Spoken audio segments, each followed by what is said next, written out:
call the meeting of City Council to order and ask everyone to please turn off their cell phones or put them on mute.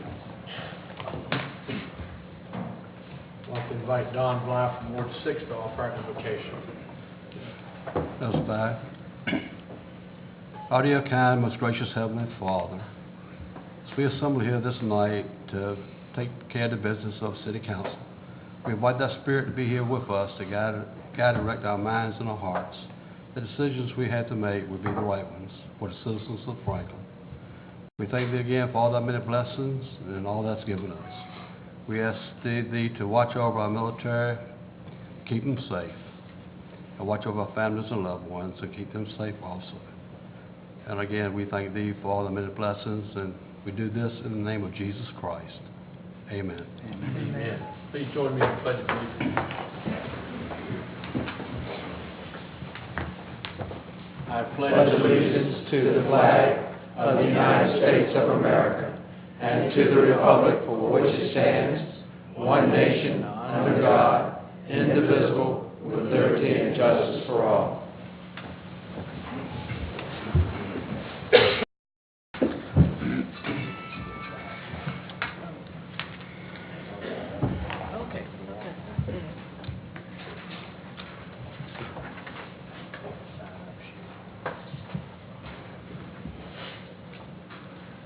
Next on our agenda is the amendments to our agenda. Are there any amendments to be offered? Mr. Mayor, I have two amendments. One is to add a consent agenda item for a resolution, and then to ask that we remove the home program update until the Housing Authority has a chance to review what's in the packet and come back and make some statements. Does that really require an amendment since there was a report on that, or you just want to take it off the agenda without the report? Take it off if we could. Okay. I mean, the report's fine, it's already out there, we just doesn't need any discussion, we just. Okay. So I have a motion to... You didn't, What? housing people didn't know that was coming. We didn't get the report to be able to discuss what the numbers were. We need to go back and look and see what the numbers are. So I have a motion on the floor to add a resolution and to strike item number 2A. Is there a second? I'm sorry. I still have 2B. some B. Sorry. I have some amendments I'd like to have you consider, please. You want to do them all at one time, or you want to? Let me do these two and we'll come back to yours. Second. I have a second. All in favor say aye. Aye. Aye. Aye. Aye. Aye. And aye. Ms. Fleming? Yes.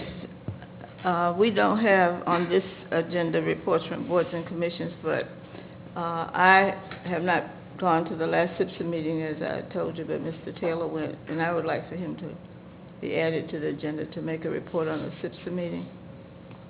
So that would be 2D. Is reports. And specifically SIPSA. No, that would be in the boards and commissions. Is that what reports? Reports. Yeah, I just think we need to add boards and commissions to it. Mm-hmm. Item 3. Reports as well. I'd also like to begin to wind up one item that I've been working on, and Donald has a beginning report on the staff's efforts to secure a generator for the operation of the shelter during an emergency. I'd like to just get that into the record. So I'd like to add that to the agenda as an information item. No action is needed. I just want to close. We'll make that 2D. That will be a generator Yes. report. And then 3 would be, substitute 3 would be reports, and then 4 would then become closed session.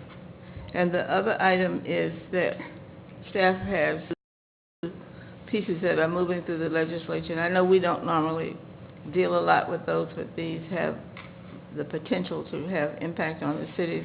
I'd like for you to make a conscious decision as to whether you want to do anything about them. They're SB 407, and Mr. Pace is here and can speak to that. It's about stormwater. And the other is AB 512, which is going to be acted on tomorrow, and it has to do with machinery tax. It has become evident these legislative pieces we need to Okay. follow and watch. We'll do that under reports as well, SIPs of one, and then those two would be number two. Okay. Okay? Thank you. Are there any other amendments? Mr. Mayor, I move that we accept the agenda as revised for adding 2D and 3, 1, and 2. Motion, is there a second? Second. All in favor, say aye.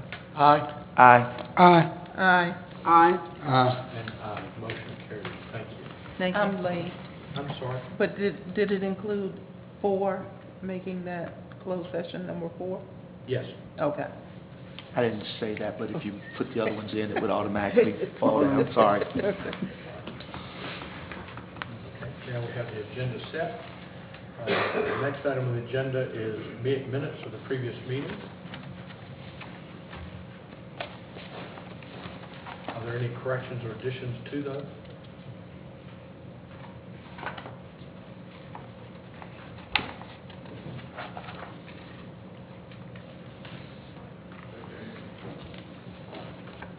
If not, may I have the motion to accept the minutes as presented? So moved. Second. Motion is second. Second. All in favor, say aye. Aye. Aye. Aye. Aye. Aye. Aye. And aye. Motion carries. Thank you.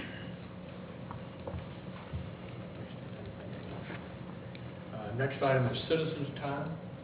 And we have 2 persons who signed up to speak. The first one is William Cannon.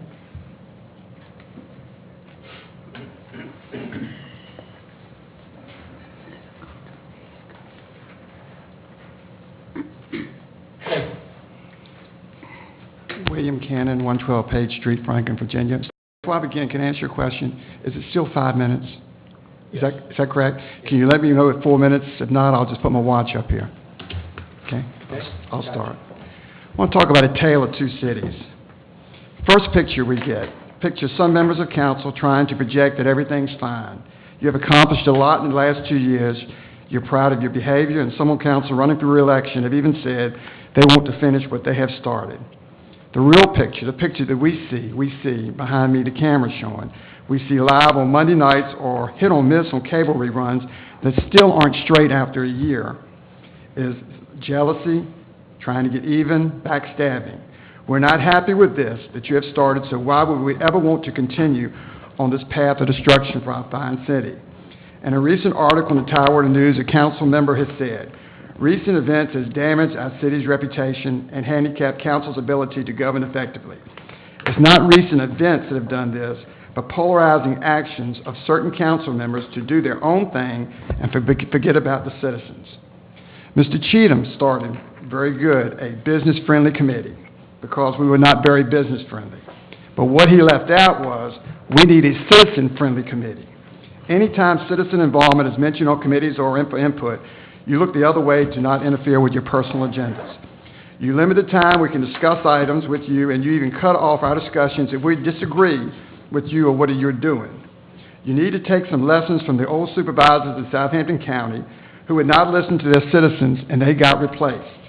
You also need... Mr. Cannon, Yes. can you please not make those personal? I'm stating the fact, they got replaced. Please make those non-personal. And this is part of what I'm saying. There's a difference between disagreeing and a difference against attacking. And I hate to say it, but sooner or later the ACLU might have to be brought down here to give you an example of what is and what isn't. The citizens can disagree. In a communist country, if you agree, fine. You say something wrong, you cut them off. And that's what the impression we get from y'all. Right now, Mr. McClenny brought up a point a couple of weeks ago. Why is not our police chief not living in the city limits of Franklin? It's city policy he's supposed to. How do you explain to other department heads who are required to live in the city limits, he's not?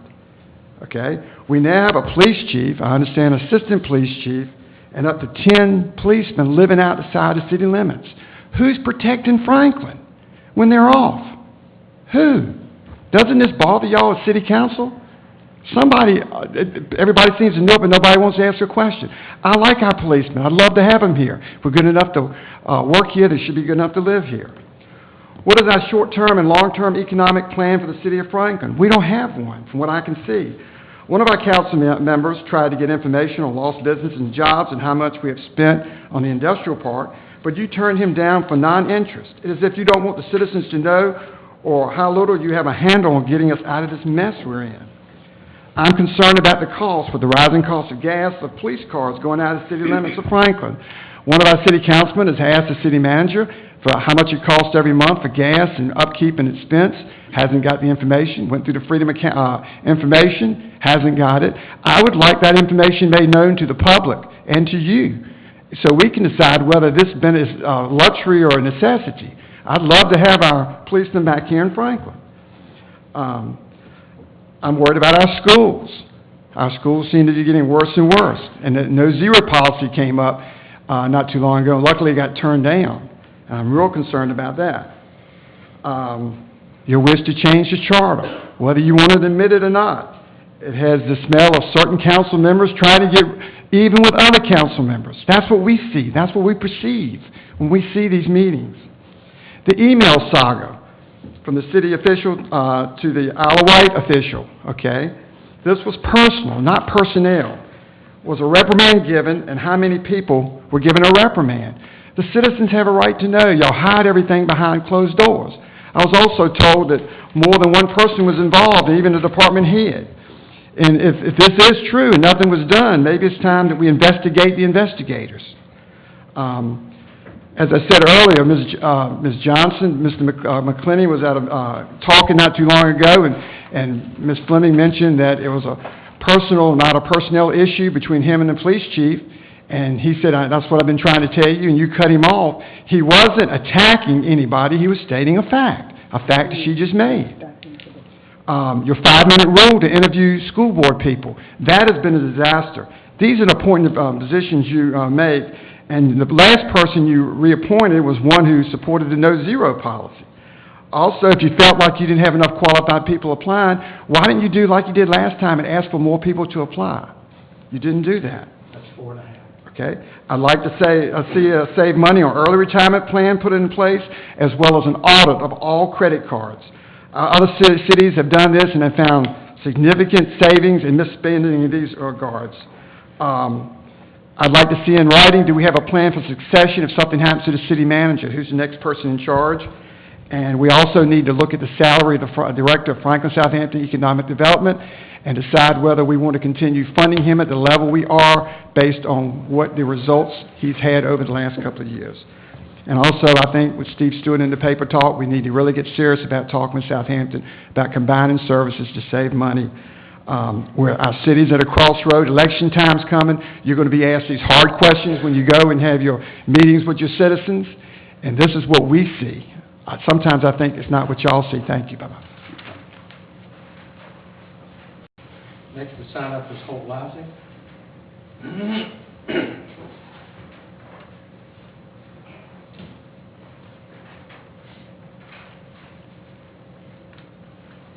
Here, Council, Vice Mayor Johnson, and Councilman, and Lady, and Ms. Fleming, and Mr. Williams.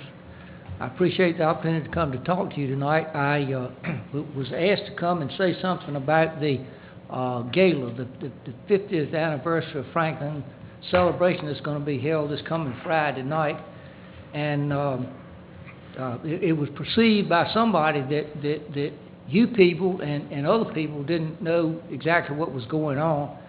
And that person couldn't be here tonight, so he asked me if I would come and sort of give you an outline of what I know about it. I'll start off by saying no city money has gone into this. It's a separate committee that has been formed to celebrate the city's anniversary, which ended really December the 22nd of last year, but the big grand event is going to happen this coming Friday night. It'll be at the Workforce Development Center at the Community College, and it'll start at 7:30 p.m. It goes till 11. For early arrivals, there'll be a book signing of 7 or 8 local authors and their books set up in the lobby of the Workforce Development Center to give you something to do if you get there early, because the doors are not going to be open until 7:30. We have a band, Bustin' Loose, who plays good music. I've heard them several times before, and they're from the Petersburg and Prince George area, so they're sort of local folks, and they know what we're expecting. There'll be heavy hors d'oeuvres catered by Dot Kitchen, and when I say heavy hors d'oeuvres, don't eat supper before you come. There'll be plenty to eat. One of the great features is a complimentary coffee bar being set up and furnished by Green Mountain Coffee Roasters, our neighbors over there just east of Windsor on 460. And it'll give you a chance to sample some of their different coffees. Attire is black tie optional. Now, that doesn't tell you what the girls are supposed to wear, and I guess girls are supposed to know what you wear when you say black tie optional. But anyway, don't ask me. There'll be a short program from about 8:30 to 9 o'clock in which we're going to recognize former mayors of Franklin, at least one of which is coming from out of town, and then we're going to introduce the new city manager and recognize 100-year-old and 50-year-old businesses in Franklin. And believe it or not, they have 3 or 4 100-year-old businesses and 30-plus 50-year-old businesses, so we're going to recognize them for their longevity and tenacity. And then we're going to draw for some door prizes. And after that, the band will play until 11 o'clock, basically. At 10 o'clock, more or less, they're going to take an intermission, and we're going to draw for the rest of the door prizes. We have 18 to 20 nice door prizes provided by and donated by local merchants, and we're very grateful for that. There'll be a cash bar available and with reasonable prices, and we have many sponsors. International Paper's a major sponsor, and I hate to get into this list because I'm afraid I'm going to leave one out, but I'm going to tell you some of them. Green Mountain Coffee Roasters Office, the Prime Media, SunTrust Bank, BB&T Bank, the Bronco Federal Credit Union, Manry Rawls. Tell me if there are any more major ones. Anyway, and then we have... That's right, Southampton Memorial Hospital. And then we have several sponsors on the lower level, but we're so grateful for the great sponsorship that we received and the donations we received. Otherwise, we couldn't afford to put on such a nice event. Tickets won't be sold at the door, and in fact, tomorrow, Tuesday, is the last day that you can purchase tickets. They're $25 each, and I have some with me tonight if somebody would like one. We've sold north of 250, and they wanted to cut it off at 275, and I don't think they'll have a heart attack if it goes to 300. But anyway, it's going to be well attended, and we hope you'll come. And tomorrow, if you need a ticket, you can get one at the Downtown Franklin Association over at the train station. One of the good news pieces of this thing is that the net proceeds, and for a while we didn't know if it was going to be positive or negative, but now it's going to be positive net proceeds are going to the benefit of the Franklin Boys and Girls Club. So they'll be the beneficiary of this event. So I just invite you to come and join your friends in a celebratory and fun evening. We're commemorating the last 50 years and celebrating the upcoming next 50, which we think will be even greater. But can I answer any questions that you might have? There are no questions during citizens' time. All right, thank you very much, and I'll stick around a while in case you need to buy your tickets, and I hope if you don't have them, you'll at least get them tomorrow from the Downtown Franklin Association. We would like the City Council to be well represented there. Thank you. Thank you.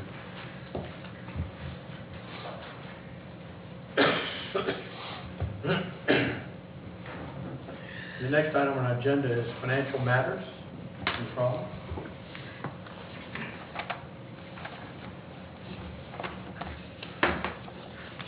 Good evening, Mayor, Council, Vice Mayor Johnston, other City Council members, and good evening to the audience. At your January 23rd, 2012 meeting, Robinson Farmer Cox & Associate presented the city's financial report for the fiscal year ending 2011. We were remiss in asking Council to take action on accepting that report, and that is the action that we're asking you to this evening.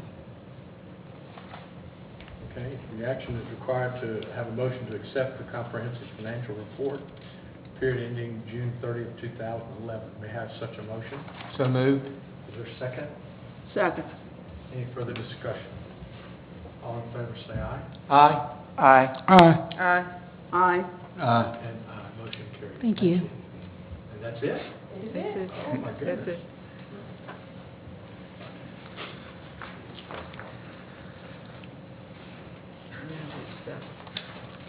The next item on our agenda is a report on the city charter amendments in the General Assembly. Ms. Williams?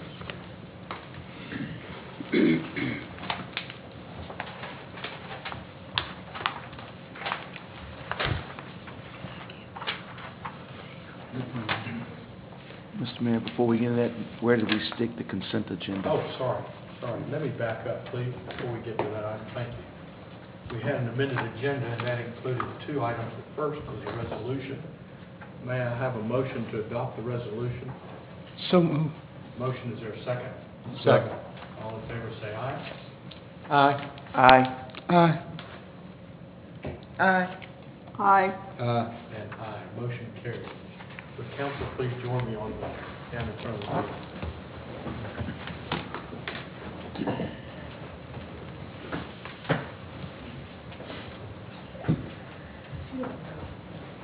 Ms. Cleveland, would you please join us down front?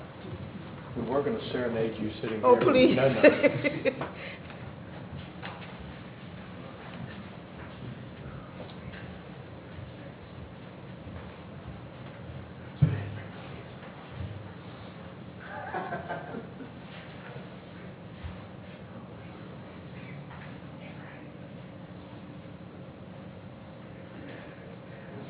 Together, the council issues this resolution from the Franklin City Council. Whereas Roland L. Taylor resigned as the city manager from the city of Franklin, leaving a vacancy on office on July of 2008. And whereas the city council has advertised for interim city manager to fill the vacancy until a new city manager could be hired. And whereas June D. Fleming was one among several candidates that applied to serve as interim city manager while a candidate search was conducted. And whereas June D. Fleming displayed the experience, knowledge, and talent to serve as an interim city manager and came forward as a volunteer offering her services without the reception of compensation, and thus was appointed as interim city manager effective August 1, 2008. And whereas the candidate search for the city manager did not result in a suitable candidate for the position of city manager in the fall of 2008, and upon motions made, June D. Fleming was made the city manager, a position she has held up until February 20, 2012, serving the city council, and its citizens for 3 years, 6 months, and 19 days. Whereas June D. Fleming has faithfully and diligently led the employees of the city through some of the most difficult of economic times, and has been able to provide stability to the city at a time when International Paper Corporation closed the Franklin Mill, and the economy in general has declined, leaving the city with less revenue and more to do to provide services to the citizens. Whereas June D. Fleming has rendered exceptional guidance and wisdom to the city council through her position as city manager and on such authorities as the Southeastern Public Service Authority and the Western Tidewater Regional Jail. Whereas the citizens of the Franklin City Council commend June D. Fleming for her generous and devoted service to the city and its citizens, and wish her well in her return to her retirement from city government and in all future endeavors. Now therefore be it resolved that the Franklin City Council recognizes, salutes, and honors the exceptional and dedicated service of June D. Fleming at a time when she volunteered to come out of her retirement to direct the operations of the government of the city for an intended short period of time, but stayed until her service was completed. And further resolved that a copy of this resolution be spread upon the minutes of this meeting on the Franklin City Council as visible evidence of the high esteem in which the council and the citizens of the city of Franklin hold June D. Fleming, thereby forever preserving and recording its gratitude. Resolved this 13th day of February 2012, signed by all members of City Council. Would you please join me in thanking them?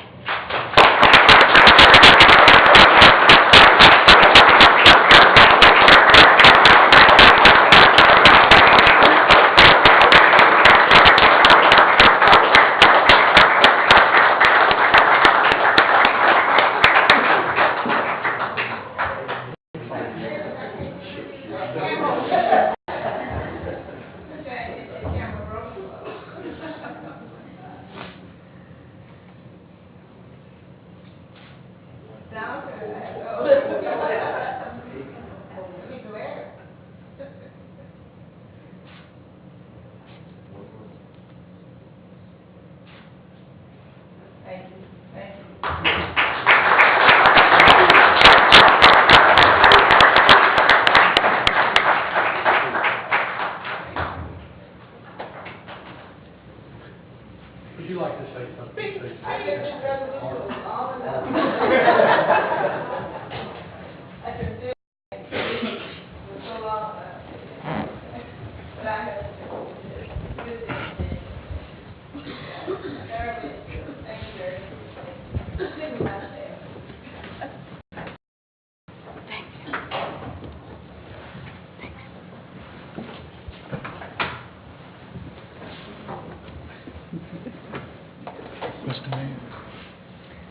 Mr. Mayor, would this be the appropriate time I want to say something, Ms. Fleming?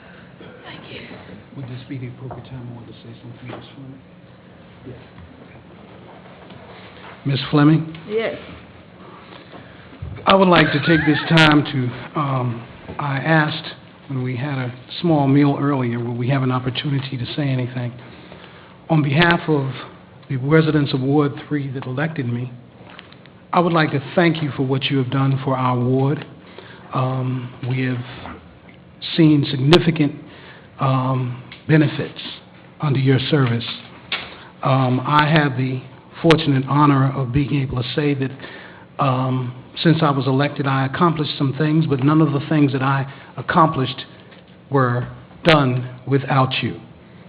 I think that it will be you, the citizens of Franklin at large, not just my ward, but the citizens at large, will owe you a debt of gratitude because it was you who made sure that we can come into their homes every week or every council meeting. And I think, I told you one time, I think that's one of your greatest legacies, allowing the people to be a part of these council meetings.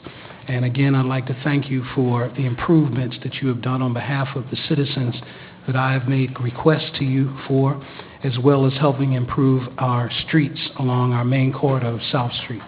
Thank you so much. I will be always indebted for your wisdom, experience, and knowledge that you have shared with me as a freshman councilman. I thank you sincerely from the bottom of my heart. Thank you. Thank you so much. Is there anyone else that would like to have anything? Many of us had opportunity to. Yeah, there was another addition to the agenda concerning the housing authority in item 2. You wanted to, Would you want to make a motion to pull that? you did. We did. We pulled it off the agenda. Already done by the motion? Yeah. Okay.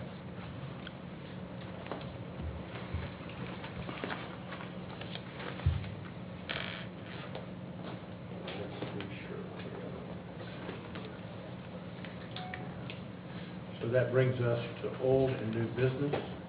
And the first item in old and new business is a report on the city charter amendment and the General Assembly. Mr. Williams? Thank you, Mr. Mayor. I think probably everyone is aware that the proposed city charter amendments were sent to our respective legislative representatives. In the Senate Bill 311 cleared the subcommittee review, cleared the committee review, and cleared the Senate with one minor amendment changing a date from December 31st to January 15th. And the House Bill 204, which was sponsored by Delegate Tyler, was laid on the table. The House bill sponsored by Delegate Morris, House Bill 634. A motion was made to report that out of the subcommittee. The motion did not get a second and therefore died. And then there was a motion to lay that bill on the table. And so essentially what we have is council proposed charter amendments have been approved by the Senate but had not been approved by the House. And so the technical part is now that the bill passed by the Senate will now come to the House. and it will be up to the House to review the Senate's bill. I will speak frankly to you and tell you I don't, the Senate bill is going to go to the same House committee that laid the House version on the table. I don't have much confidence that the Senate bill, as it currently exists, will pass the House. So I am suggesting to you that you consider making some changes and ask that you authorize me to forward those changes to the senator that will be presenting the Senate bill to the House. The changes that I have in mind for the proposed charter amendments, Section 3.09B, as in boy, is what I refer to as the part of the charter that deals with the city manager. The House seemed to have quite a lot of indigestion concerning the penalty that was added to the language. I am suggesting that that language be deleted. I think you can see, if you have your package in front of you, if you look at exhibit number 2 that was in your agenda package, you can see that essentially it's the last sentence of 309B that has been stricken, and thus there is some enhancing language as to what would constitute interference with the city manager's authority, but there is still no penalty to that. The second change that I'm recommending to you is 3.09C, what we call the forfeiture provisions. I'm recommending to you that all of those provisions be deleted. The next change is Section 3.10. 3.10 is what we refer to as the recall election of council members and mayor. You can see the suggested changes in red. And the last change that I'm suggesting is dealing with Section 3.11, which is the provision that requires a council member that's running for election as mayor while still a council member must resign the seat effective June 30th. And I am recommending that you delete that section in its entirety. In this fashion, you will have what I consider 2 proposals with language that I believe will be acceptable to the House. It would be up to the senator to make what we call amendment in the nature of a substitute, and I think if council passes the resolution that I have just passed out, and we send that to Richmond, then the senator will have to consider whether or not he wants to make that suggestion to the House, and then the House will still have to make a decision about whether or not the 2 proposals that are coming forward would be acceptable. So that's my report. I'll be happy to answer any questions. Are there any questions? Put a motion. I have a question. I've attended 4 of the General Assembly meetings. When this first started, I felt like it should have gone on a referendum, but it was a rush put on this to get it to the General Assembly, which I disagreed with.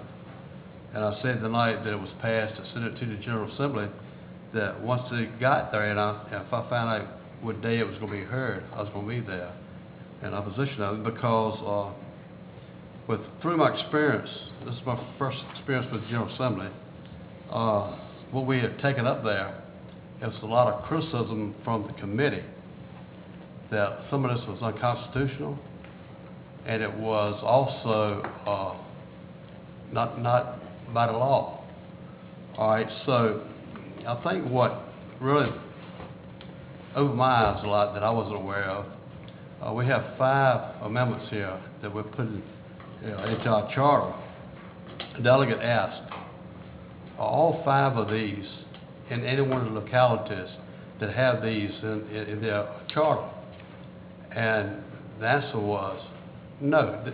We had all 5 from different localities, but no one locality had all 5. And then another delegate spoke up, he said, well, I think that's the dark side of the story that we're not getting.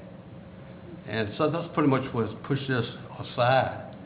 And I still, 101, and I'm not up here, I don't have my personal agenda. When I ran for office, I ran on a ticket that I would have open government, and I would represent the citizens of Franklin and try to be transparent as far as giving the true picture here. But what we have, we went to the General Assembly 4 times. But what disturbs me is we had a representative, I'm not sure which one, that came down with amendment to the amendment. And if I'm telling this wrong, somebody correct me now. That's why you've But yeah, well, you've got what, over your 2 minutes. this is very important. Well, you've got over your 2 minutes. All right, well, I'm going to say one more thing. But we never had discussed in this council meeting amendment to the amendment. And you can't do that to fast track. And if I'm hearing that wrong, the delegate told me wrong, okay? And that's why they withdrew the bill to not be heard that day, because there's too much conflict between the amendments that are going to reflect the charter and opposition and the fast track, and that's why they pulled it. So it's a lot here to be considered, and you need to look at it all the way. And this is the first I've seen of this. Okay. I'll say what it is. That's fine. Any other comments before we put a motion on the floor? Question? Yes. The way 309B is written, how does that differ from what's in our charter now, since it does not have a penalty? Do you have available to you the copy of the Senate Bill 311 that was Exhibit 2 in your agenda package? The recall? No? Well, the Senate bill has all of the proposed amendments in one document. So if you have your agenda, Oh, okay, yeah, and then there's Exhibit 2. and I read through that. Okay, and so looking at 309B, which is sort of in the middle of the front page of the Senate Bill 311, you see a lot of the language is italicized.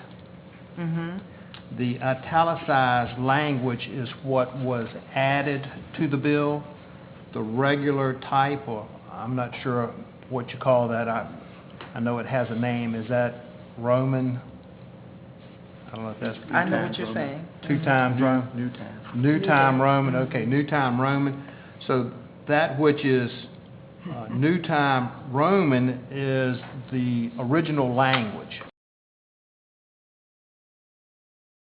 First sentence, which is consisting of 3 lines that are italicized, and the part that was added was the last sentence, which is the 2.5 lines that have been struck through.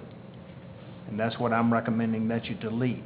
So really what you're adding is simply the language in the first sentence that covers the 3 lines that are italicized.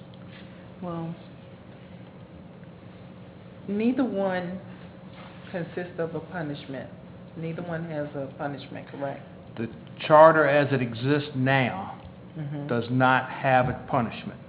And so with the proposed amendment that I'm asking you to consider tonight, there would be no punishment language going to the House.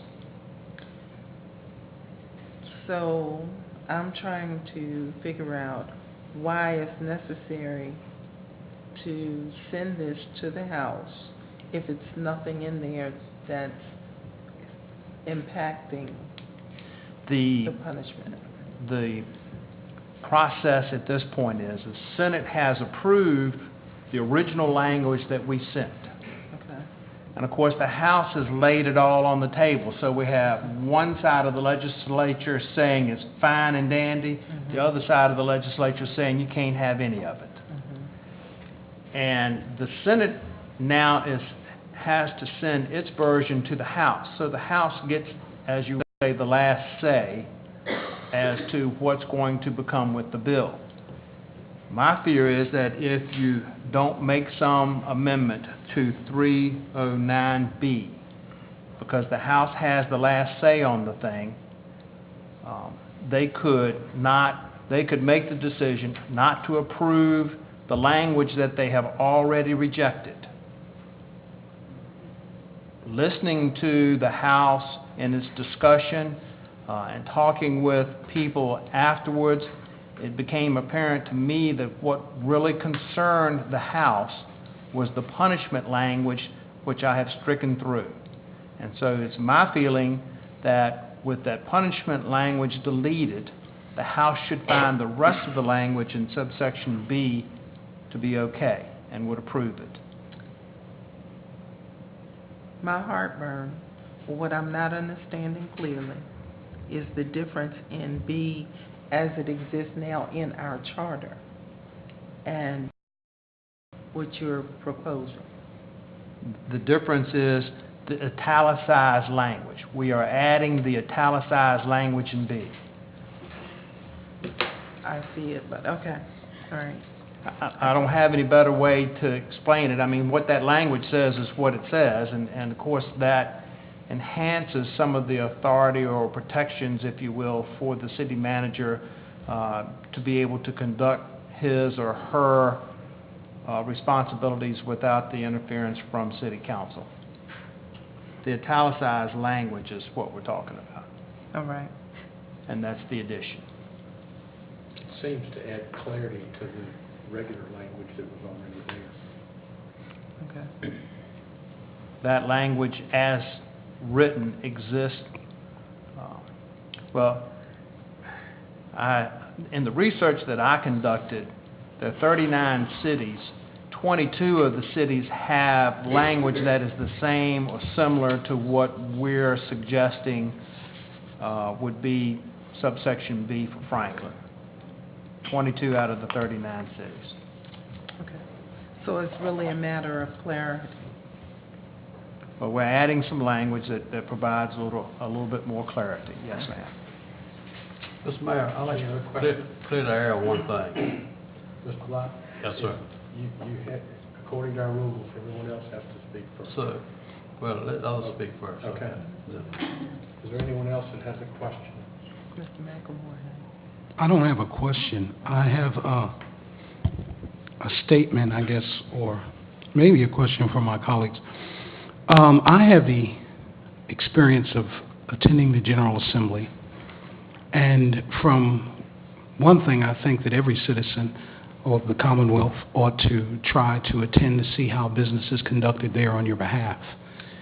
And from my understanding, from the first time, to clarify what Mr. Bly said, when we attended the first meeting, they said, hold it, we're going to hold it off, and we need to go upstairs and try to iron these differences out because, and then when we got up there, a delegate told us that the mayor had brought amendments, and now we had amendments, and they needed to work these things out before they went on the floor. They didn't want us to be arguing this issue before the subcommittee, so they held it off.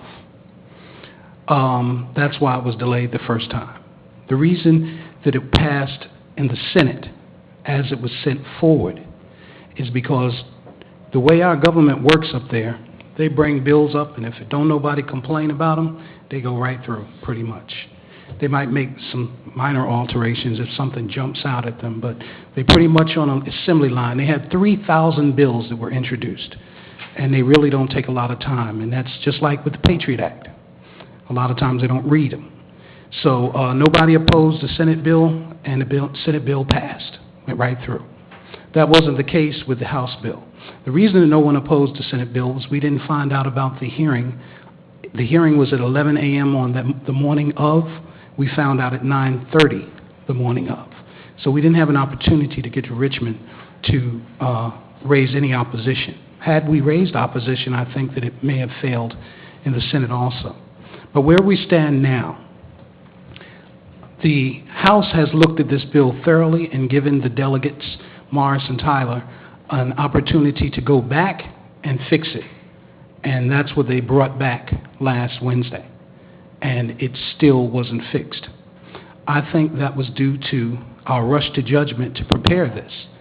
And I would ask our colleagues to consider requesting that this bill be tabled so that we don't have to experience any more embarrassment. Because when we get up to that level, they don't play. They know what's not constitutional and what is a violation of the law. And the subcommittee is going to end up crushing the whole thing. Now, if we go back and try... Based on the rules. Is there anyone else who would like to speak? Mr. Mayor, if you don't mind, just two comments. I think this bill was derailed by some half-truths that have been said tonight and some half-truths that were said in front of the committee that led them to believe more was involved in this than what was.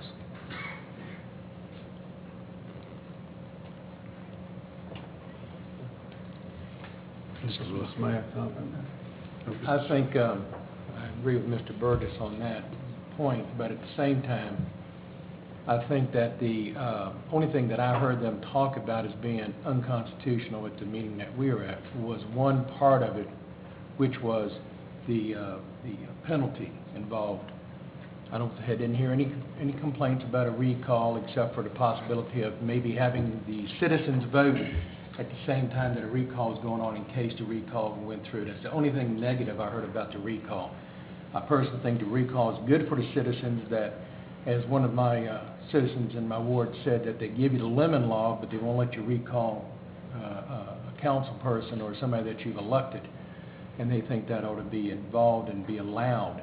It isn't that we would recall, the voters in the ward would recall who they voted in, and that's only after it went first to the court, as this says. And the court says that it has substantial backing. So I don't think I think that it was derailed by a couple of things, not just the colleagues going up there talking. I think there are other factors in play up there. And when they were said, well, this word right here, I don't like this word, and Mr. Moore said, well, we'll change it. Then all of a sudden it was, well, you know, they were stammering, saying, well, there's some other people that I think want to talk about it. So I think there are other factors in play besides that. I think basically it's good just because they've given it to every other city has gotten it. Do all five of them in one charter? No. But they have now said that they need to probably look at the other charters. If that's the way it is, they held us to a different standard than they have anybody else, including Portsmouth, which they passed last year. I'd like to say that this bill does not have anybody's name on it.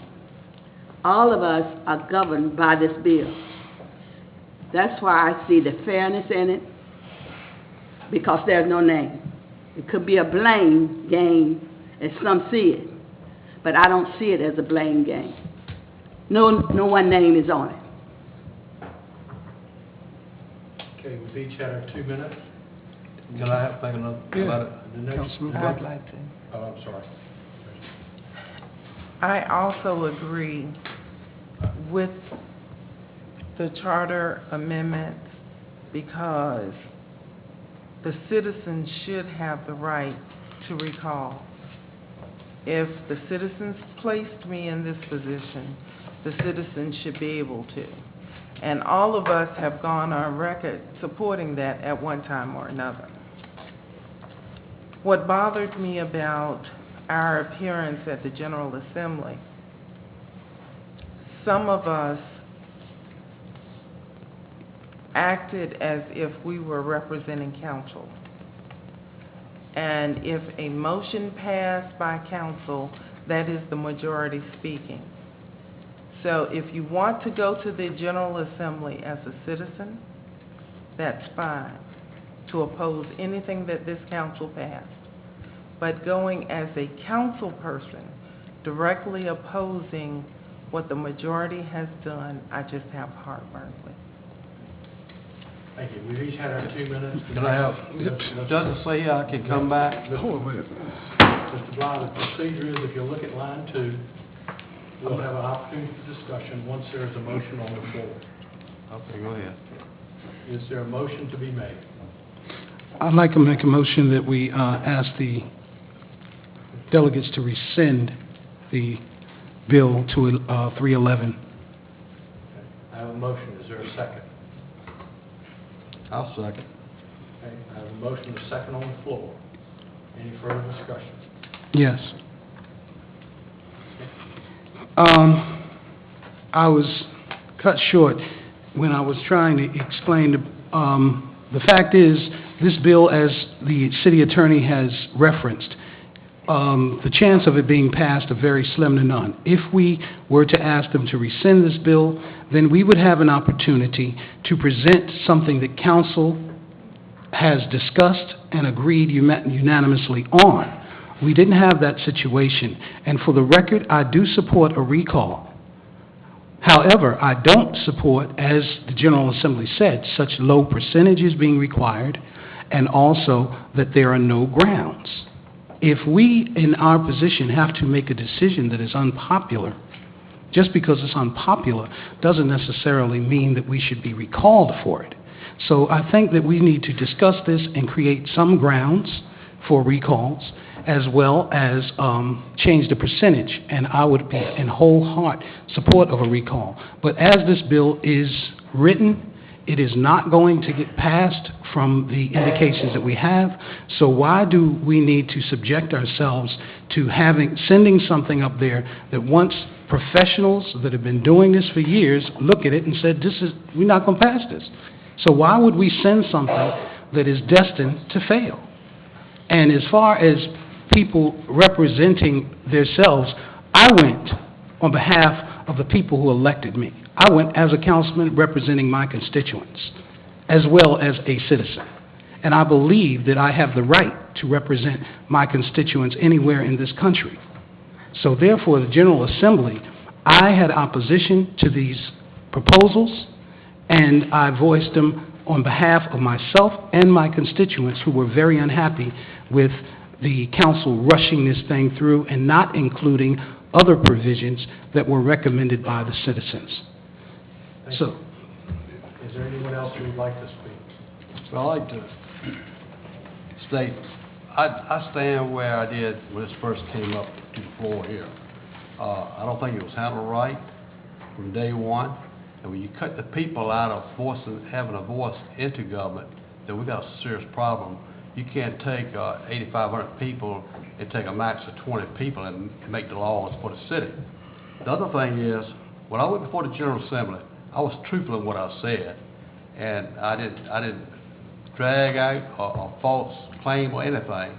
And I was there as you can call me a council member or a citizen.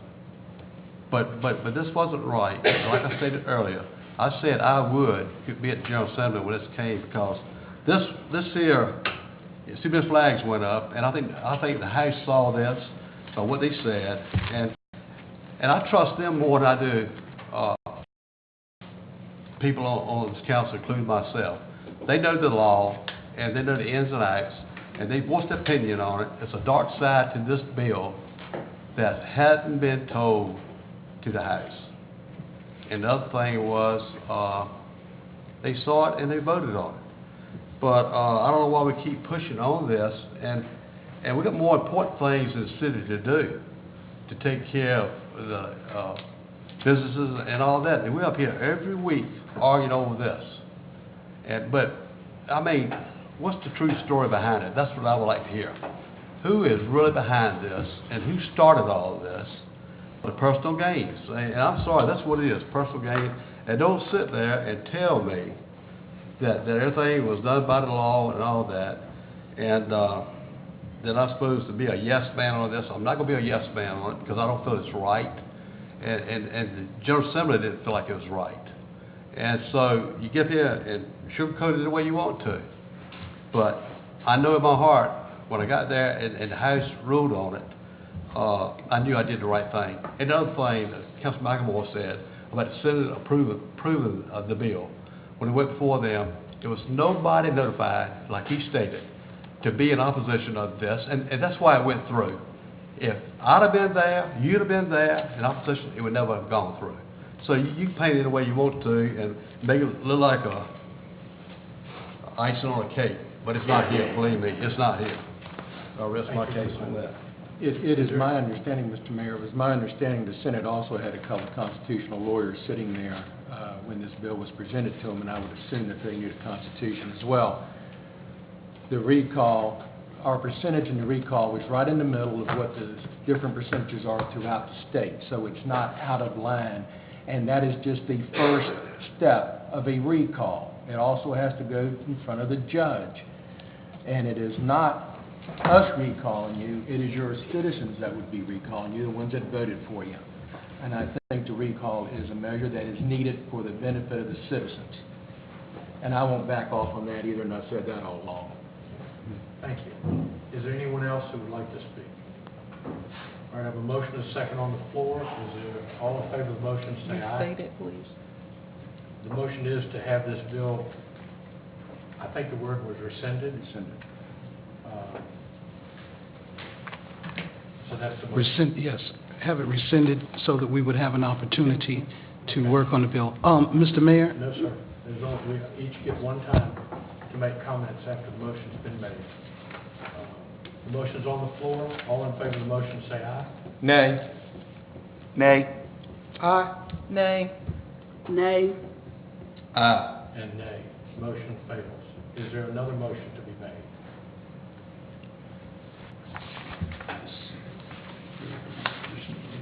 I'd like to make a motion to present to the House the proposals for the charter changes as amended.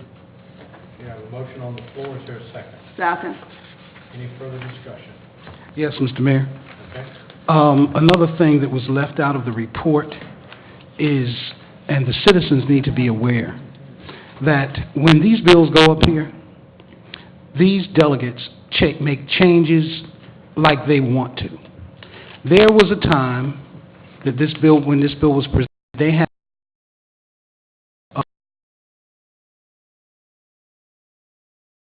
subsequent offenses. They use reprimands and censures. They come up with all kinds of things that they will put in the bill that the council never even talked about or discussed. They had no idea. Now, if we continue to pursue this at this stage, before we go to them with something that we all agree on, we know back with, because they change it the way they want without this council's approval. And we have to take it and live with it in our charter. So I would think before we set our charter up for someone who doesn't live here, has nothing to do with our city, to make our rules, then we would just hold off and come up with something that can pass, that we can all stand unanimously behind.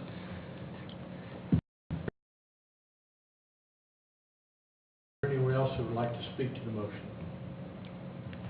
If not, I have a motion and a second on the floor to forward this amendment to this House and the Senate for consideration as a substitute. All in favor of the motion signify by saying aye. Aye. Aye. Nay. Aye. Aye. Nay. And aye. Motion carries. Thank you.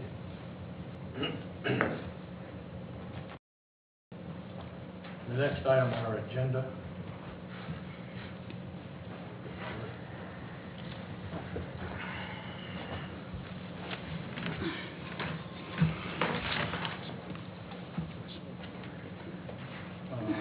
the homes program we've already dealt with. The next is Parks and Rec Advisory Board concerns. Ms. Clement? Yes, thank you, Mayor and Council. I put this item on the agenda because after meeting with the president of the advisory group, which you appointed, which is advisory to you, and a member of the committee, as we discussed it, we saw no other way to get to the council to get some direction. I have tried to, in a short form, tell you what I think the concerns of the group is. They are meeting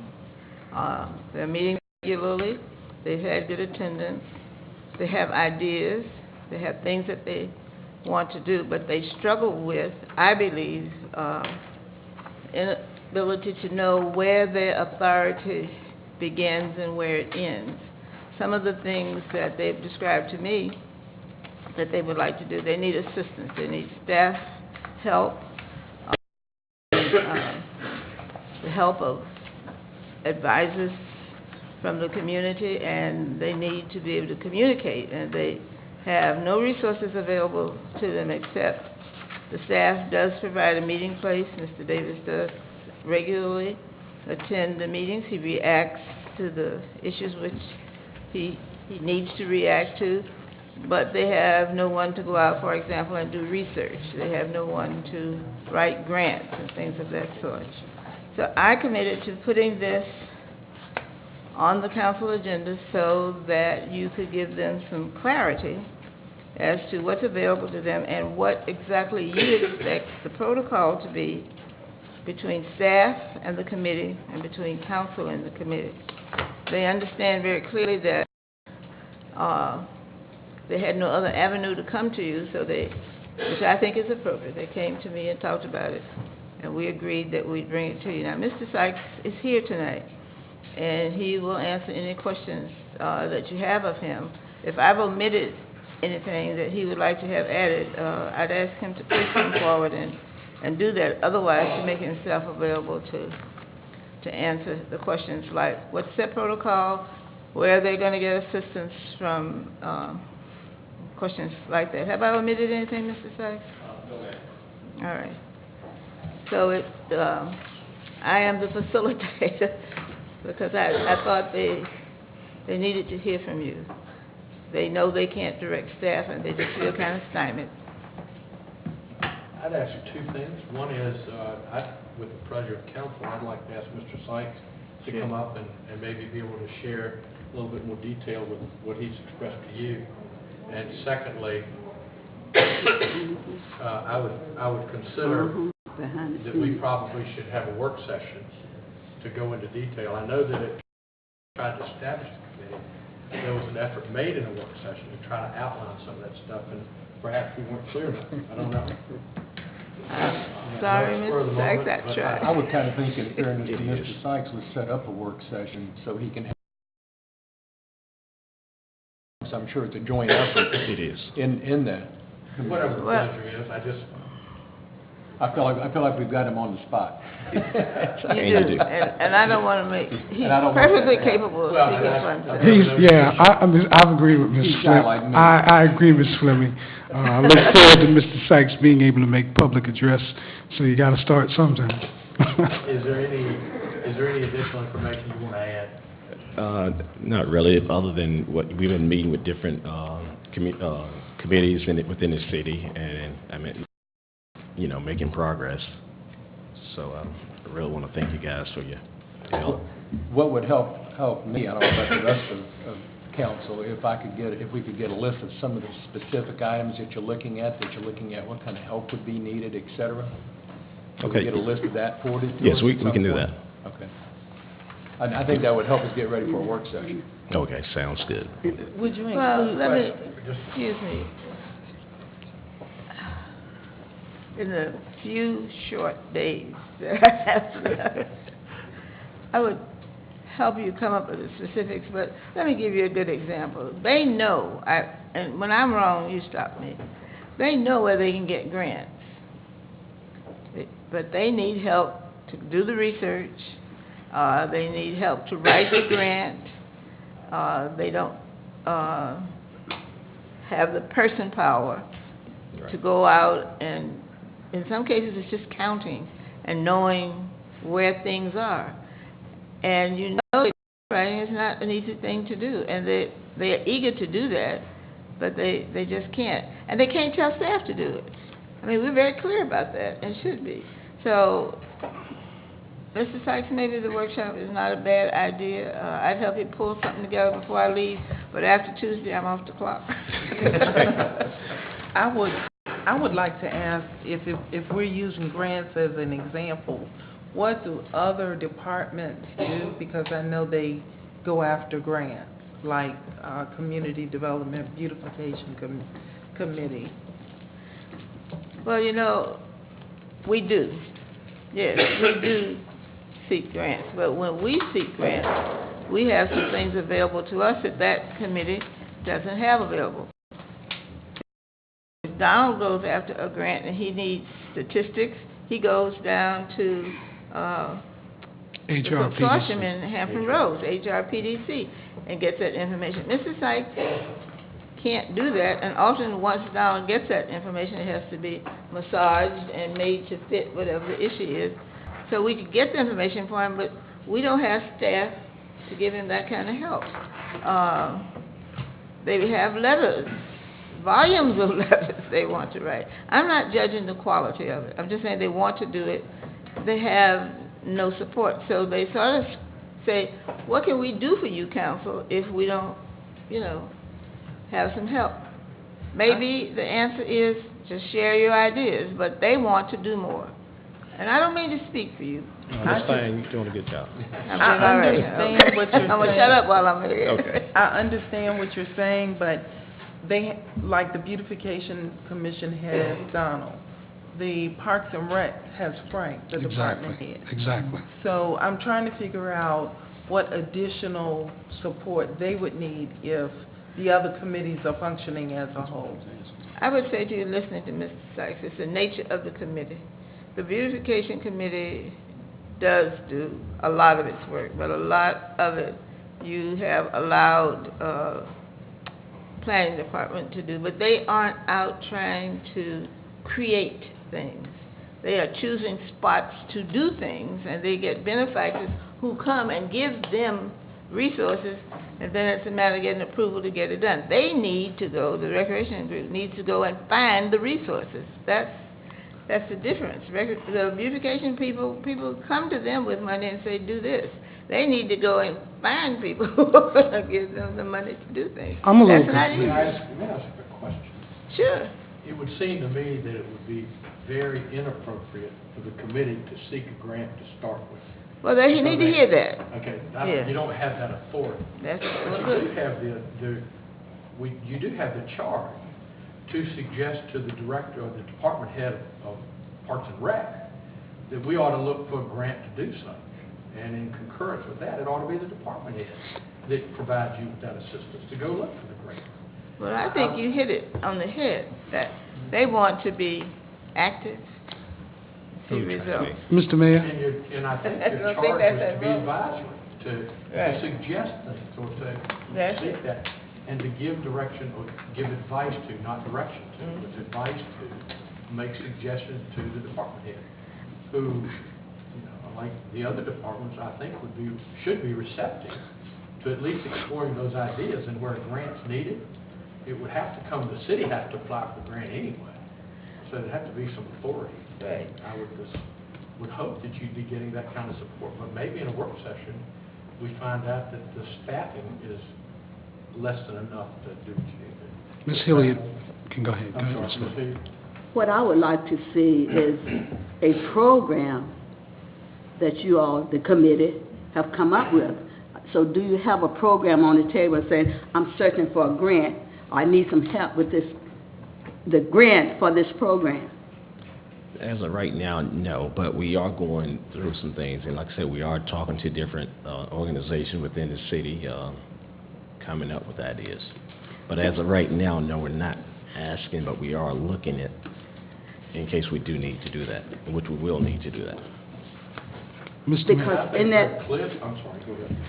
in that you may find volunteers, a lot of volunteers. If you build I believe, if you build the program, put it on the table, I need X number of people, you might could find some volunteers along with some money. say, the questions that Ms. Fleming has put, on writing seem to be asking for clarity from us, and I think, like Barry said, a work session would be very helpful and give you some time, and maybe a couple of you come. Ms. Baxter?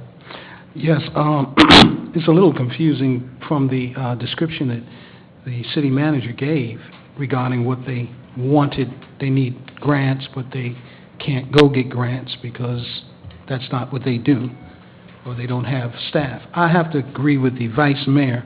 That's the responsibility to, if they are meeting and they're coming up and they're discussing programs that need funding, and I think, isn't the Director of Parks and Recreation a part of your committee, attends your meetings and everything? Yes.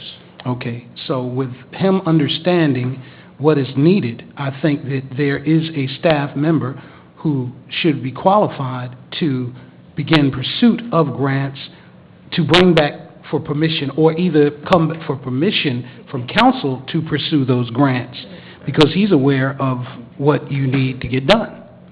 So I don't think it's a shortcome of necessarily staff.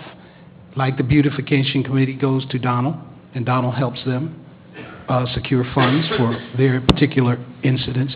I think the Recreation Advisory Committee has a department head also that can pursue the funding or request the council approve that he search out the funding.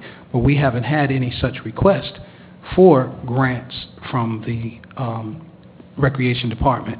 I agree that you need money to get these programs rolling. I know that everything isn't necessarily targeted. I know that there are many things that have been mentioned, repair of the floors, repair of the armory, holes and moving trees, different issues. I know that you have a list, and I agree with the colleagues that says, bring us the list, because you are charged with advising us. You're an advisory committee, that you look at the Recreation Department and see if there are any shortcomings that you feel as though need to be filled, and you let us know what they are. But at the same time, you may not have to fill those, bring that item on the list if the director will pursue the correction that you recommend as the advisory committee. So I thank you for all of your efforts, and I recommend that you would bring back that list. Mr. Maxwell, you were on target to get to the end. You're absolutely correct about advisory to you, not advisory to Mr. Davis. He can, what you told him about bringing it to you, right on. Turn around and advising Mr. Davis, no. And that's where they have the difficulty. And that's what the mayor was saying. They really can't direct or advise Mr. Davis. How about ask Mr. Davis? I think with the protocol that we have, and you're having set up as an advisory committee to council, We have to go back Right, to council, those not to, suggestions and programs are brought to us. right, not to Mr. And if Davis, we sorry. concur, we would ask the city manager Right. to work with her employee, Okay. which would be Mr. Davis. Would that not, or his employee? Not till next week. Well, that's why I Wouldn't thought at that be the the beginning, proper if they brought us a protocol? list, and we had a work session on it, then we could do some kind of motion or some type of movement on it during the regular meeting. But first, we've got to see kind of what you've done Right. and get a feel for what's going on, because, I can't really tell, And I think maybe Okay. we ought to flesh out a little bit more detail those specific 3 questions, so that you all are clear, we all concur, so that we know what the process is. So, and I appreciate the fact that you're kind of you're not floundering, but you're kind of looking for direction. Right. And we should give that to you. Can I make a motion? We need to put it in the form of a motion for the workshop session? After, we would bind them to a timeline, because I'm like Mrs. Hilliard, I would like to see some programs in place. So they have some work to do, I think, probably putting their ideas on paper before they request a work session of us. So I'd like the request to come from them when they are ready. I think, don't you have a list of some things that you would like to achieve? We have a list of things that we are looking into, in the That's- direction that we're trying to go. Right. Are they, But it's not a right. plan. Why don't we do this? Due to the calendaring of this, we have a new city manager coming on in a week. Why don't we arrange for you, or you arrange to meet with the new city manager, and let's put that in a work session at a future meeting. Whether it be the first one might be a little too quick, because there may be other things that he needs to have, especially we don't know. But maybe certainly the first, second, or third, we could have a work session with you and with him and with all of us, and we can kind of get on board. And what time, if you have some things, as Ms. Johnson mentioned, but I think fleshing out these 3 questions, I think would be very helpful. Okay. I think we can get clarity ourselves as to what our expectation is. And on your list, I'm sorry, go ahead. Is your list prioritized? As to what you really want and then the icing later on, or is it just a list? It's not prioritized yet. Well, you may know, want to prioritize yes, we that as will. well, you know. We'll, like I said, we are working on a list, and yet, so it just takes time to get it done. Right. But we are making progress on that. And my suggestion is, don't rush into it. Don't rush. Get your paperwork ready. Take your time. Get those questions out, whatever, before you sit down before council. Mr. Mayor. Yes, sir. I have to say, I think that we are fortunate to have citizens who have volunteered and agreed to give their time to participate on these committees. I don't see why they can't come to the work session with their list, opposed to get your list together and then we do a work session. Why can't they're already working on things, we schedule a work session so that we can expedite something getting done for the recreation department with these kids. If we wait for them to come back with a list, then we're talking about a minimum 2 weeks, minimum. And with the new city manager and all that he has on him, if this committee is working with the director or giving him recommendations, if we just schedule a work session, then when they come to the work session, then we can work on what they bring to us instead of putting an extra step in. I don't think that was exclusive. I think that list was to be a part of what came to the work session. That is correct. I don't So think can we ask the work session be put on the agenda? I mean, Yes, why don't we ask the city manager to consider a work session for this at the appropriate time and give him a chance to get his feet on the ground. And it may be in February, it may be in March. And it's not to delay, it's just that I don't know how we can impose on him until he's had a chance to come and, find out where the washer is. Good one. If a plan isn't in place, if your priorities aren't set, if you say, I need a armory floor, no quotes, no estimates, nothing is there for us to maybe include in the budget or put some away in the budget. I just don't see how we could really give this the attention that it needs if we don't have a plan on paper. I agree. However, I think that is what, Mr. Cheatham has made a good suggestion as far as prioritizing your desires. And a work session is the proper place to vet these things that we want to pursue. But I think that priority should be put on having that work section before people get frustrated because nothing is getting done and we lose participation with the committee. I have down to ask the city manager to consider a work session as soon as possible as appropriate. Would that help? Yes, that'll help. Mr. Mayor, I'm sitting here listening to different folks talking, and I know this is a kind of a new committee, and I can understand why they're kind of struggling with protocols and other things. But, and I think the work session would be good to kind of clarify that. But as we go forward, I guess I just have a philosophical difference. We got to be careful about people directing our staff. But at the same time, when the staff are charged with running a program, it seems to me that other departments kind of listen to what people are saying and take it upon themselves, and then everything doesn't come to us first. And maybe that's wrong, and it should, but that's not the way we really operate. So I'm wondering whether Parks and Rec's being put to a different level, because usually, I think it's in coordination between the department head and the city manager as to whether or not how to do it and when to do it and how to move forward. And then it comes back into cost and working in the budget and all those types of things, and working within their staff and what they already have on their plate.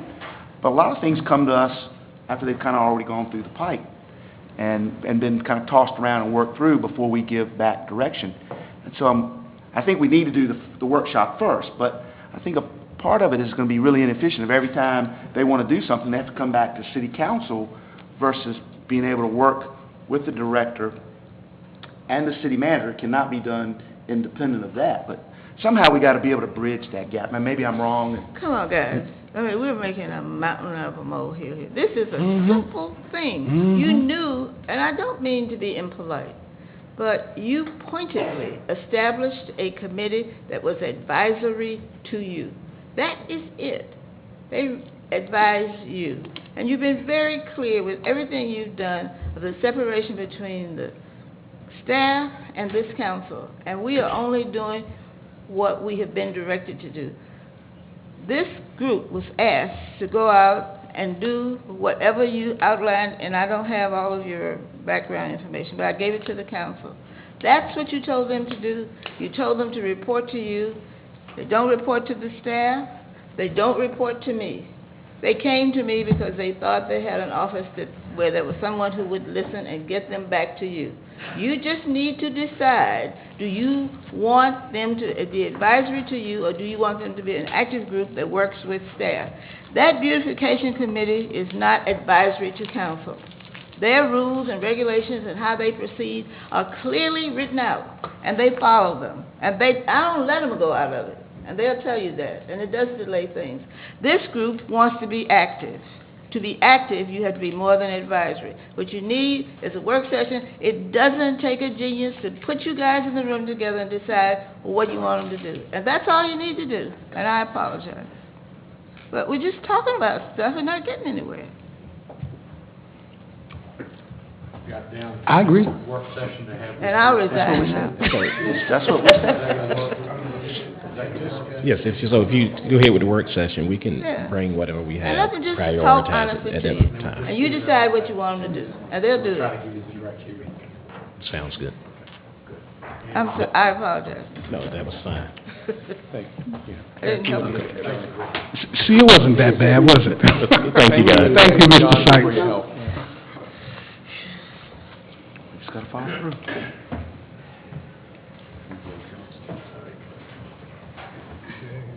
I will forget.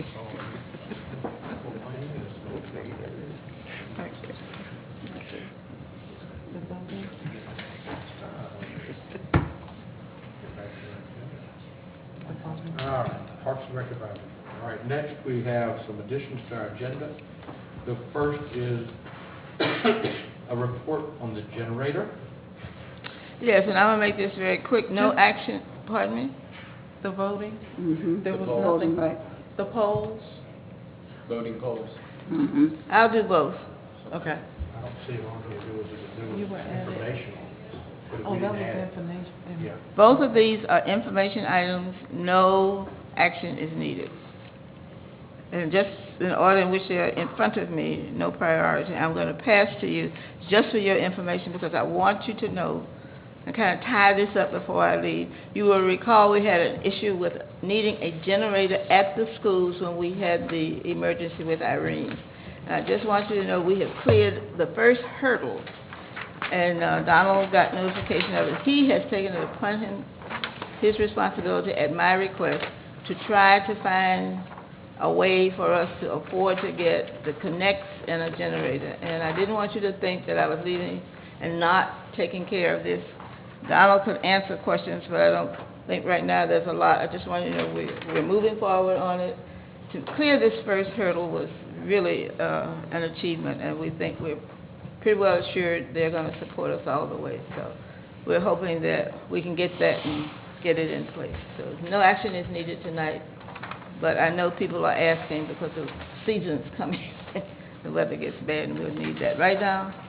Okay. The next item is purely informational, and Jen is here if you have questions about that. And this is to let you know that, remember we had 2 polling place changes. That has now progressed and been approved, and Jen is ready to proceed with that. Attorney Williams got the letter, and Jen knows about it, and she's gotten the communication, and so have I. So that's just information to let you know what we're moving forward on.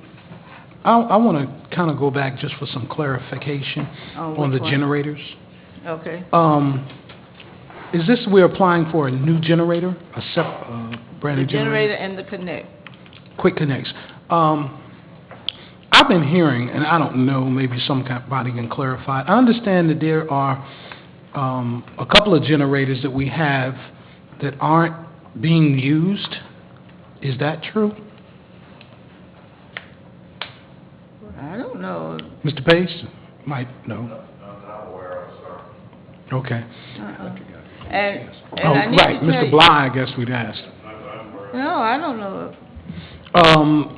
Now, Okay. if we get the connects and we can't get the generator, we have a plan B, so we are quite determined that you're gonna have power over there if we open the next.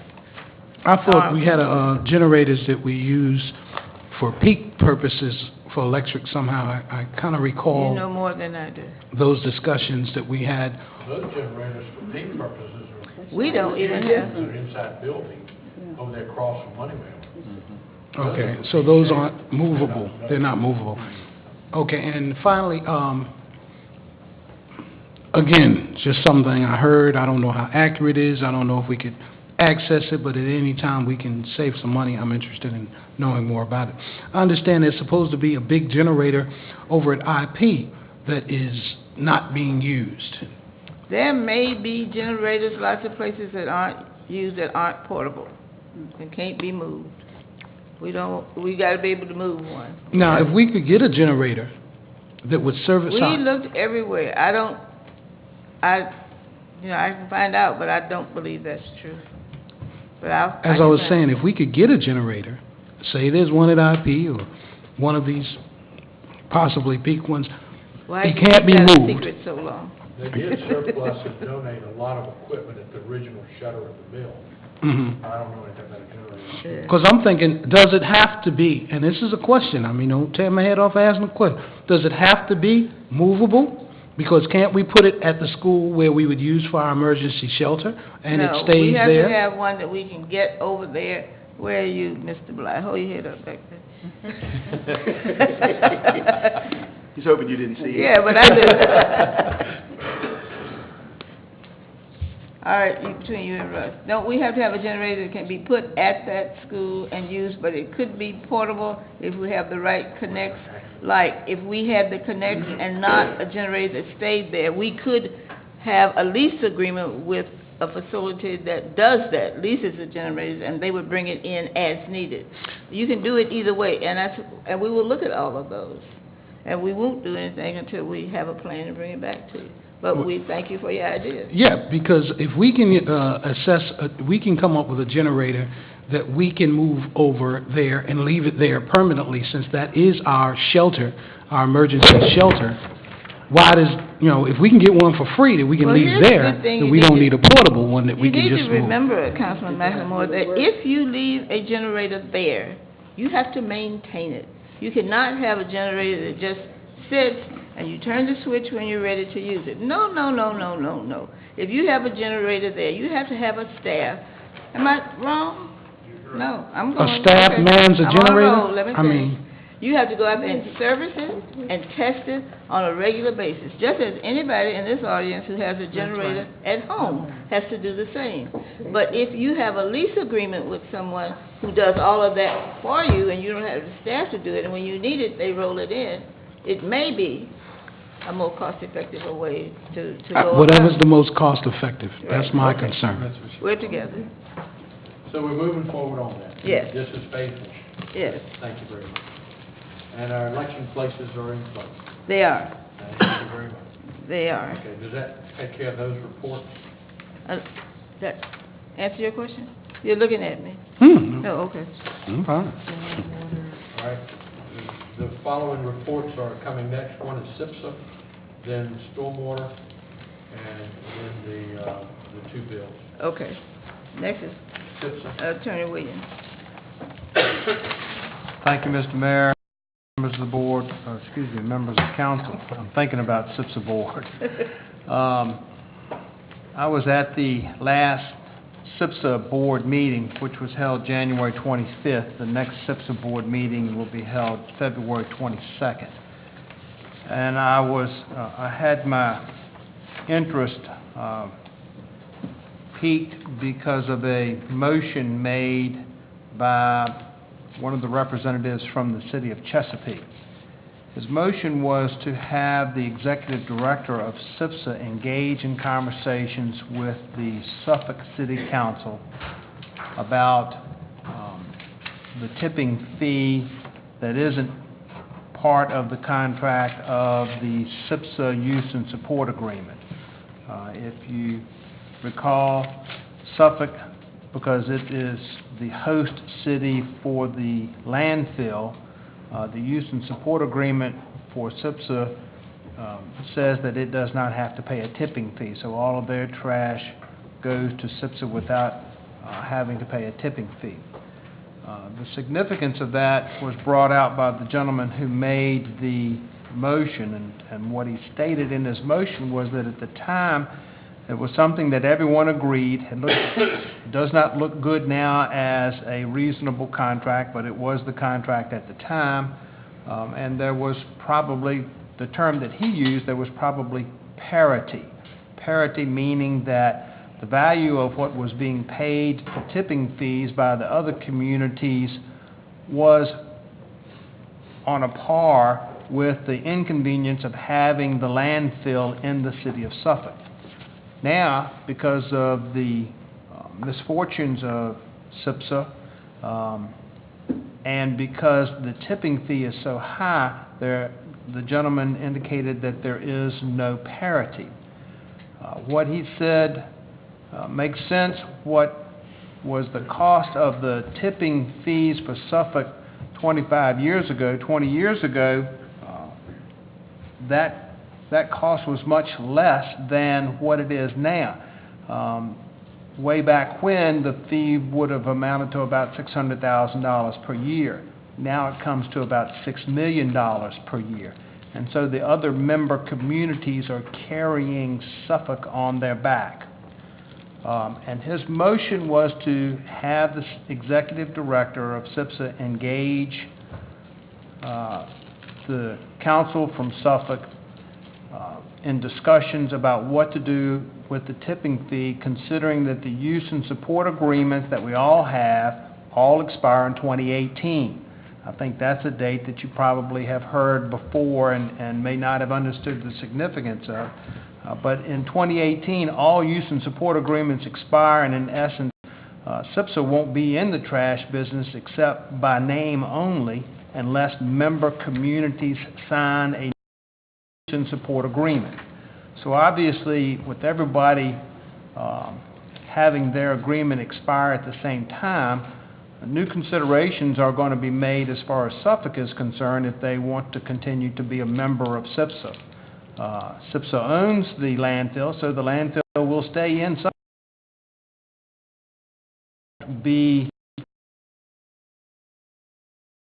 I suspect it won't be on the same terms that currently exist. What I found to be, what I needed to report is the fact that the city manager from Suffolk is a member of the SIPSA board. The city manager, on 3 different occasions in the course of a very long discussion on the motion, said that if the motion were passed, she would recommend to her city council that the city council not engage in any discussions with the director of SIPSA about the tipping fee until 2018. Now, the significance of that is that would be fine and dandy if we have to make a decision, everyone at the same time, which is 2018, but that's not really the case. When SIPSA agreed to sell the waste-to-energy plant, which is located in Portsmouth, to Wheelabrator, part of the agreement of the sale was that the 8 asked Wheelabrator in 2014 whether or not they were going to renew a use and support agreement with SIPSA in 2018. So in effect, the decision of whether you're going to stay active in SIPSA or not got moved from 2018 forward to 2014. Now, SIPSA has been directed by its board to ask the localities to actually make their decision much sooner than that, report that to SIPSA so that SIPSA can formulate plans about what services it can provide to the 8-member communities, and all that has to be done in 2013 so that they can make recommendations for people to make decisions in 2014. So the decision-making process has been moved even closer to today. And because it's been moved closer to today, we needed to begin the discussions with with Suffolk, about what was going their tipping fee in 2018 so that we can make a decision about are we going to stay in or are we going to get out.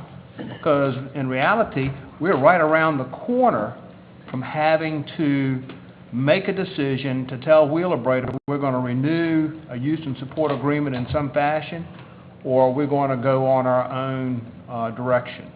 And so I wanted to make that report to let you know that this topic is one of great concern to a number of communities that are on the SIPSA board. And it appears that there already are discussions with Virginia Beach, which you may recall has a reduced tipping fee. They don't get away for free, but they do have a reduced tipping fee. But SIPSA and Virginia Beach are already engaged in that conversation to try to determine what would be an appropriate tipping fee for Virginia Beach going forward. Suffolk, it appears, does not want to enter into any such discussions. And that presents a real problem for Franklin trying to decide what is its best decision for going forward. I got a copy of the minutes from the January 25th meeting.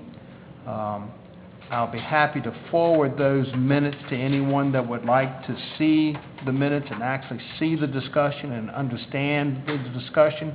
I think it's going to be very important for you going forward when you're making decisions about what is Franklin's responsibility to SIPSA, what decisions are going to be made about collecting trash. Those kinds of decisions are right around the corner, and you're going to need to be fully informed going forward. And this issue with Suffolk is an item that you need to have a good understanding about. I'll be happy to try and answer any questions. My first question is the group that is meeting with Franklin, Isle of Wight, options that we might share? Yes. Are they making any progress in? Yes, we are. We've got some subgroups looking at different options that are being there. We've got a group of Mr. Williams and a couple other attorneys looking at some of the options on that side. We had to post because of the new elections until they had people appointed, but we're getting that meeting back together again once they get their feet on the ground over in Isle of Wight, where it was. Would it be hopeful that we could get some real good ideas about a couple, 3 options so that we can be in the driver's seat of our own destiny? Before that date, yes. When 13 comes. I think before that date. I agree. Question. March 6th is the next date for the regional meeting. Okay. Question, is that, when you said that March 6th for the regional meeting, are you referring to the Isle of Wight, Franklin, Southampton meeting? Yes, sir. Not The the trash meeting only. Trash meeting only, I right, think it's right, okay. But I agree with your statement so that we can take control of our own destiny. I have a question for Mr. Taylor, Mr. Williams, I'm sorry. Mr. Williams, is it because of our SIPSA agreement that we are paying close to the highest municipal trash fees in America? Is it because of that agreement with SIPSA? Well, the agreement is a use and support agreement, which means we have to use SIPSA for the disposal of our trash. The agreement requires us to deliver 95% of our trash. So is that a yes? It's because of SIPSA that we pay those rates? It's not as simple as a yes-no. Right. We have to deliver 95% of our trash to SIPSA. 6 communities pay what we'll call the full rate tipping fee, the $145 that's being paid. Virginia Beach pays a reduced rate, and I think that's like $52 per ton at this point. I'm And aware. Suffolk pays nothing. So you basically have 6 communities carrying the load on SIPSA for the tipping fee. Okay, it's because of well, and let me maybe rephrase my question. Is it because of our involvement with that collective that I understand, we pay the same thing basically as, say, Chesapeake, but the difference is Chesapeake can divide that cost amongst its citizens being such a larger population, so the individual citizens don't have to bear such a high burden. I think it's all relative, Councilman McLemore. I would think that 8,000 people in Chesapeake are going to produce about the same amount of trash as 8,000 people in Franklin. So I think it's